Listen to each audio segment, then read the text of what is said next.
Hello friends, मैं रिया यादव स्वागत करती हूँ आप ही का अपना चैनल पूर्वांचल स्टडी प्लेटफॉर्म पे। तो कैसे हैं आप सब? आई होप आप सब अच्छे ही होंगे। तो आइए, हम फिजिक्स का वो चैप्टर देख रहे थे, यूनिट एंड डायमेंशन। हमने कल एक न्यूमेरिकल भी देखा था यूनिट एंड डायमेंशन का, और खैर इस पे तो थोड़ा कम ही न्यूमेरिकल है। हमारा और भी चैप्टर पे है जो कि बहुत सारे न्यूमेरिकल इंपॉर्टेंट है, जैसे कि rotational motion, laws of motion, work, power, energy and it is, बहुत सारे चैप्टर हैं। तो इसमें तो हमारे न्यूमेरिकल कम मिलेगा, हमें थोड़ा सा पढ़ना होगा। वैसे ये चैप्टर बहुत ही इजी है, थोड़ा सा हमें पढ़ना है, ज़्यादा बड़ा भी नहीं है। तो आइए हम देखते हैं conversion of one system of unit into another. तो क्या हम जानते हैं कि numeric value is inversely proportional to size of unit, यानी जो यन है वो इन्वर्सली प्रोपोर्शनल होती है साइज ऑफ यूनिट के, और यन यू है वो कांस्टेंट है, but magnitude of physical quantity remain same. लेकिन जो फिजिकल क्वांटिटी का मैग्नीट्यूड रहता है वो सेम रहता है, जैसे कि 1 kg इक्वल टू 1000 ग्राम और 1 किलोमीटर इक्वल टू 1000 मीटर। तो ऐसे कि ये n1 है और ये u1 है, तो जो n1 u1 है वो बराबर है n2 u2 के। जो आपने एक फार्मूला भी पढ़ा कि n2 equal to n1 u1 upon u2, ये हो गया इक्वेशन फर्स्ट। तो हमारा ये है इक्वेशन, यानी कि u1 जो m1 upon m2, l1 upon l2, t1 upon t2। And जो हमारा फार्मूला पड़ेगा, जिसमें हमने कल ही न्यूमेरिकल देखा था, आज हम उस न्यूमेरिकल पे जो फार्मूला लगा था वही फार्मूला है ये, जो कि है n2 इक्वल टू n1। तो हमारा है m1 upon m2 power alpha, l1 upon l2 power beta, t1 upon t2, या फिर c या फिर पावर गामा बोलिए, जहाँ पे जो n1 n2 है वो न्यूमेरिक वैल्यू है, और जो u1 और u2 है वो साइज ऑफ यूनिट है, आप देख सकते हैं।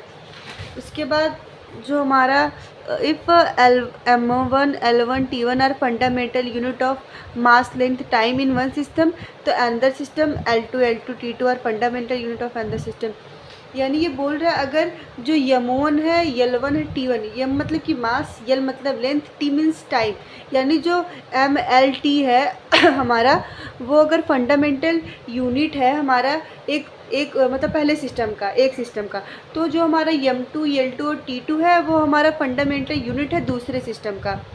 फिर उसके बाद जो हमारा है u1 equal to m1 upon m2 and l1 upon l2, t1 upon t2 power a b c जो भी है।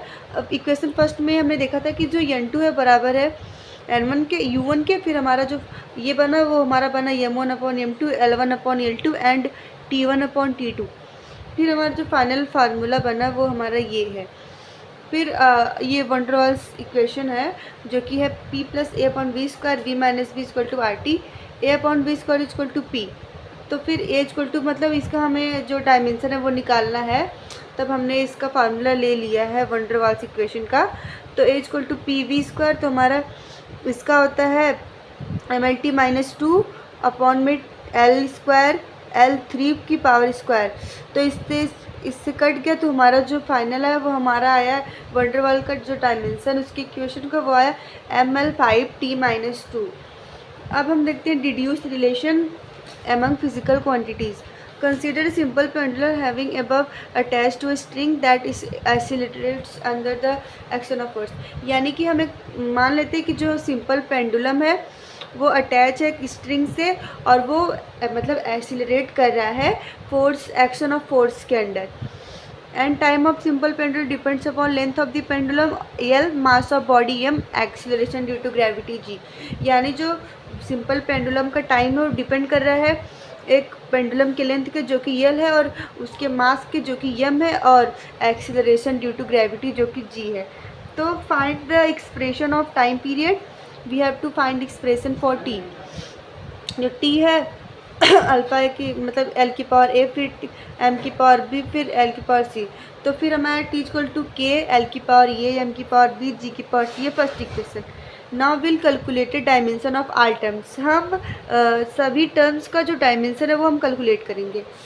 तो पहले हम तो ले लिए कि ML0 T1, फिर हमारा इधर आया था कि l की पावर a, m की पावर b, एंड इधर आया कि L2 माइनस t की पावर c।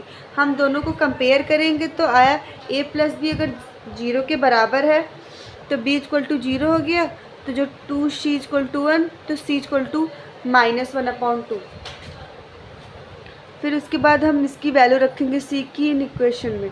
तो a - 1/2 = 0, तो a हमारा 1/2 आ गया।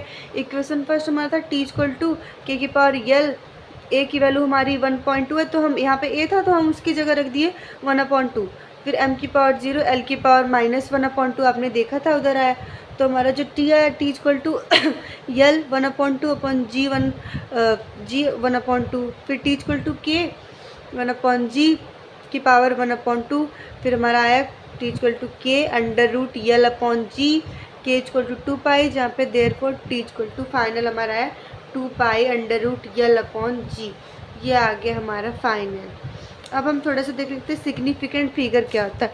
Significant figure those digit in a number that are meaningful in terms of precision and accurate, यानी वो डिजिट जो कि एक नंबर भी होती है जो कि प्रिसीजन और एक्यूरेसी के टाइम में मीनिंगफुल उनका कोई मतलब निकलता है।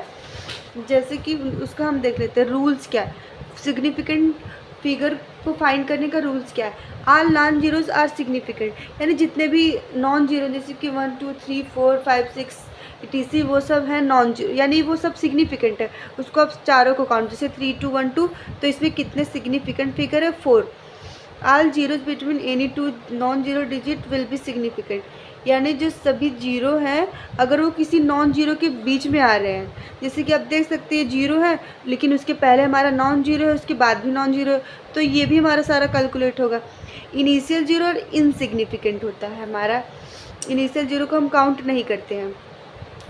And the trailing zeros in a number with a decimal point are significant, यानी जो जीरो हमारे डेसिमल पॉइंट के बाद आएगा वो हमारा सिग्निफिकेंट होगा। इंडिंग और trailing zero number without decimal point are insignificant, यानी जो बाद का जीरो होता या फिर जो ट्रेलिंग जीरो होता है नंबर का किसी भी डेसिमल पॉइंट के बिना, वो भी इनसिग्निफिकेंट होता है। और कांस्टेंट और नंबर हैव इन्फिनिट सिग्निफिकेंट, जैसे कोई भी कांस्टेंट या नंबर है उसका जो सिग्निफिकेंट होता है वो इन्फिनाइट।